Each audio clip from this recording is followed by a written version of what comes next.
Hey Maya, how have you been since we spoke last week? What's new?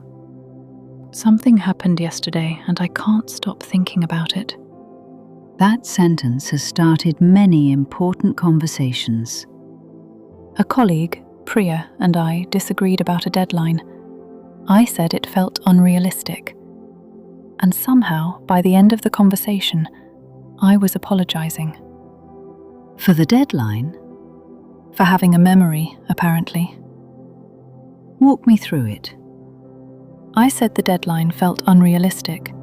She said, "That's strange. I never said it was a hard deadline." Except she had, in writing, the day before. I even checked later. But in the moment? In the moment, I doubted myself. I thought maybe I had misunderstood.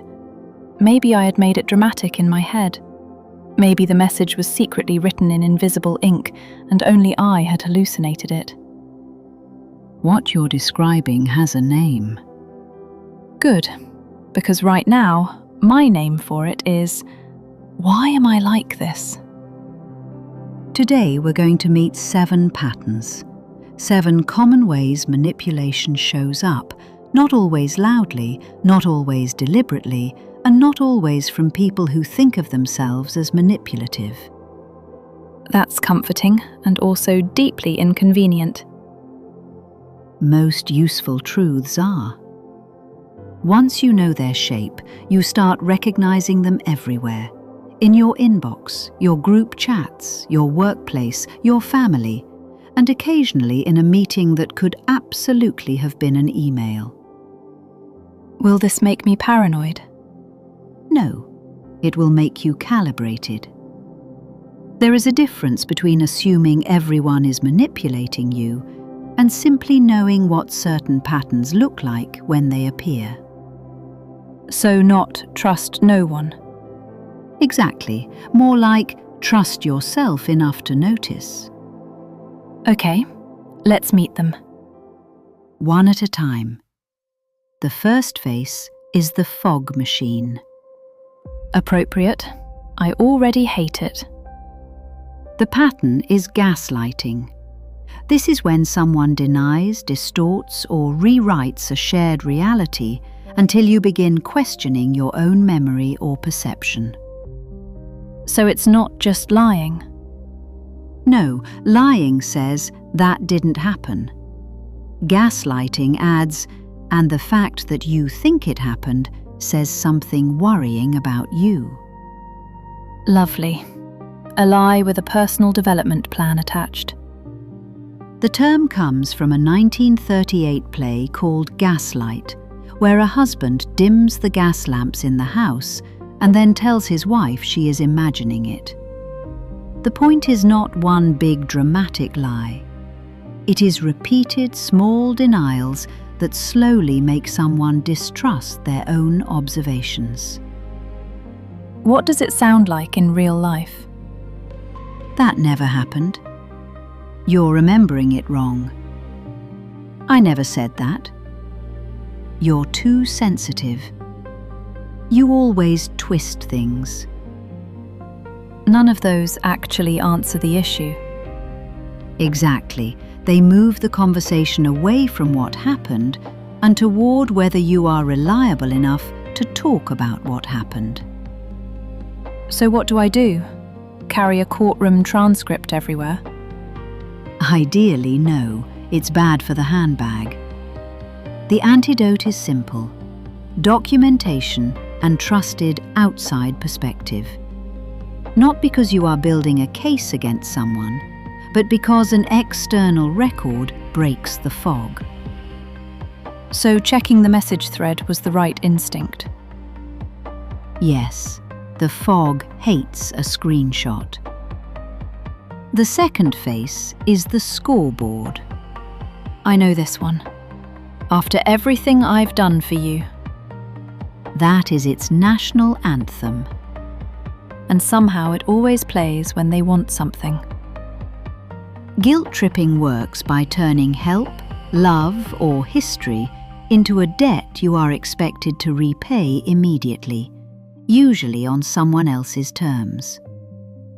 Even if I never asked for the original favour? Especially then. The scoreboard keeps a private tally and reveals it only when useful.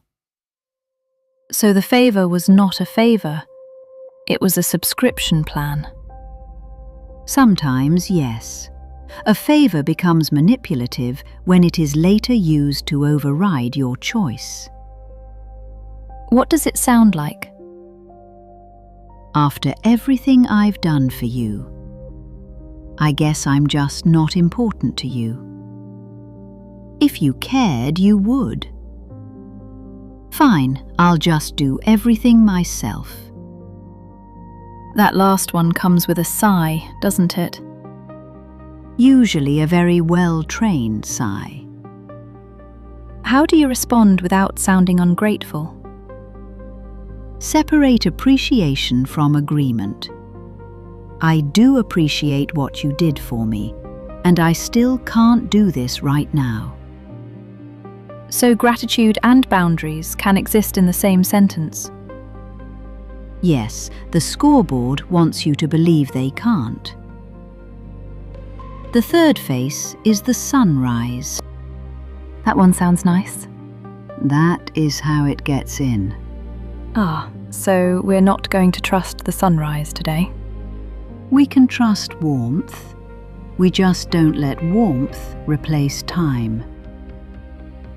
Love bombing is intense, early, overwhelming affection, attention, praise or access, disproportionate to how long someone has known you. Like someone calling you their soulmate on day 3? Yes, or a new manager saying, "You're the only one here who really gets it," before you have even located the printer. To be fair, locating the printer is a workplace rite of passage. Compliments are not the problem. Speed and intensity are the signal. Because it creates attachment before trust has had time to form. Exactly. And often after the intense warmth comes withdrawal. The contrast becomes the tool. Once someone has felt the spotlight, its absence feels like punishment. So you start working to get the sunrise back. Yes. The lesson is not, be suspicious of kindness. The lesson is, let kindness become trust slowly. Trust should earn rent before moving in. Precisely. Now the fourth face, the ground shifter, or moving the goalpost. I have met this one at work. Most people have. You hit the target, and then suddenly the target was never really the target. That is the ground shifter. The criteria for success, approval, or enough keep changing, usually just as you reach them. Great, you delivered X, but actually what we really wanted was Y. Exactly. And no one mentioned Y until Y became useful. That is the trick. The standard stays vague until it is time to judge you. Which means you can never win. That may not always be conscious, but the effect is the same. It keeps you striving, proving, adjusting, and rarely asking whether the goal was fair in the first place. So how do you deal with a moving target? You make it visible before you start. For example, so if I deliver X by Friday, that meets the requirement. Is that correct? In writing? Preferably. Vague agreements are where the ground shifter lives. Clarity is its eviction notice. That sentence should be on office mugs. Wait, who is that? That's the fifth face, the silent room. Silent treatment? A common version of it. The broader pattern is stonewalling. withdrawing from communication in a way that controls the other person. But sometimes people genuinely need space. Yes, and that is important. Taking space is healthy when it is communicated. I need some time. Can we come back to this at 6? That feels different.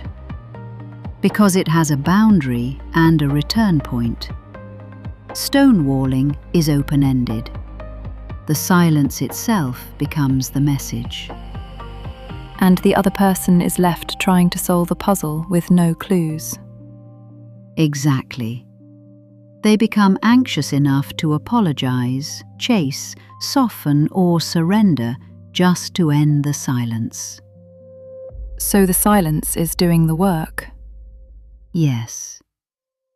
That is annoyingly efficient. Many unhealthy patterns are. How do you respond? Name the process without attacking the person. You can say, I notice we've stopped talking. Can we agree on a time to come back to this? So you turn the punishment into a pause. Beautifully said. Do you want to look at face 6, the triangle? It's more popular than you'd think. It's called triangulation. These words, but I never fully understood it. Triangulation is when a third person is pulled into a conflict, not to resolve it, but to relay information, gather allies, or create comparison. Like, everyone agrees with me. Yes, especially when everyone is mysteriously unavailable for comment. A very shy everyone. Another version is a manager telling employee A what employee B supposedly said, but never letting A and B speak directly. So the middle person controls the information. And whoever controls the information controls the tension. Families do this too. Constantly. Your sister thinks you're selfish. Your father was very upset with you. Everyone is worried about you. Sometimes those statements are true. Sometimes they are edited. Sometimes they are emotional fan fiction. Emotional fan fiction is a dangerous genre. It sells very well. So what is the antidote? Go to the source. Clarify with them, I heard you said X. Did you say that? Directly, but not aggressively. Exactly. Triangulation depends on the two outer points never comparing notes. The moment they do, the triangle collapses into a straight line. And now, the final face, the countdown. False urgency. You will already feel stressed. That is its whole business model. Only 3 left in stock. That is the commercial version. False urgency uses time pressure to shorten your thinking window. So you decide before you can notice the red flags. Exactly. Scarcity and urgency are powerful influence tools because they make the cost of waiting feel higher than the cost of deciding. What does it sound like outside advertising? I need an answer right now. If you don't decide today, I'm moving on. This opportunity won't come again. Don't overthink it. Whenever someone says, "Don't overthink it," I immediately want to overthink it professionally. Often wise. What is the antidote? Slow the clock. Say, I don't make decisions under pressure. I'll come back to you tomorrow. And if they say the offer expires? Then let it expire. Real opportunities can survive a clear mind. Manipulative urgency usually cannot. That's good. Also, Genuine emergencies rarely need to keep announcing that they are emergencies. Because they're busy being emergencies. Exactly. Okay, 7 faces. That is a lot. You do not need to memorize all of them today.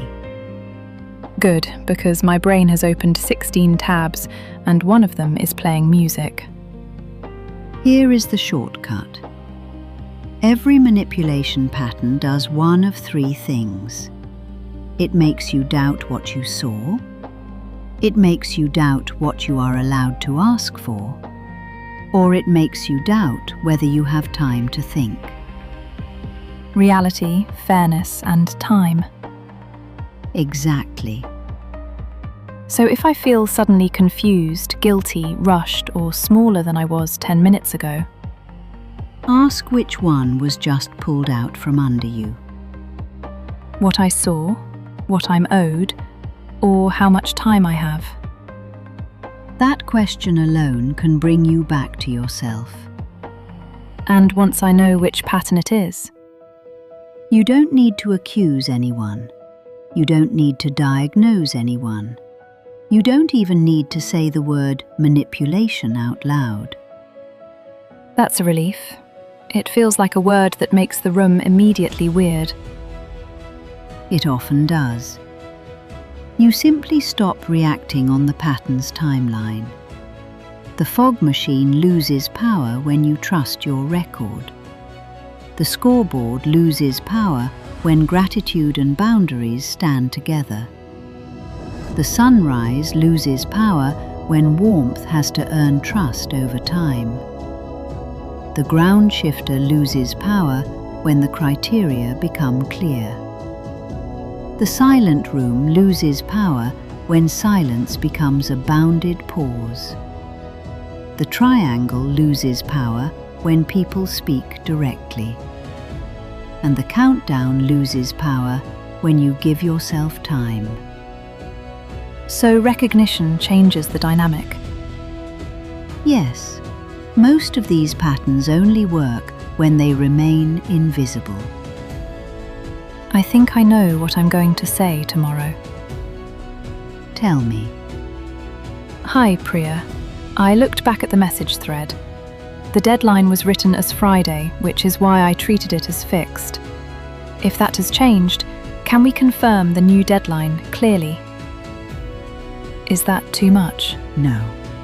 Too cold? No. Too, I have screenshots and I'm not afraid to use them. A little, but in a controlled way. It is not gotcha. It is not an attack. It is not a speech. It's just clear. Just clear. You are not going to start seeing manipulators everywhere. Most people, most of the time, are not masterminds. They are tired, stressed, defensive, distracted, or communicating badly before coffee. But now you have names for 7 patterns worth watching. The goal is not to become suspicious. Not at all. The goal is to become harder to confuse. I can work with that. Next episode, your boundaries are your superpower. The science of saying no without losing the relationship.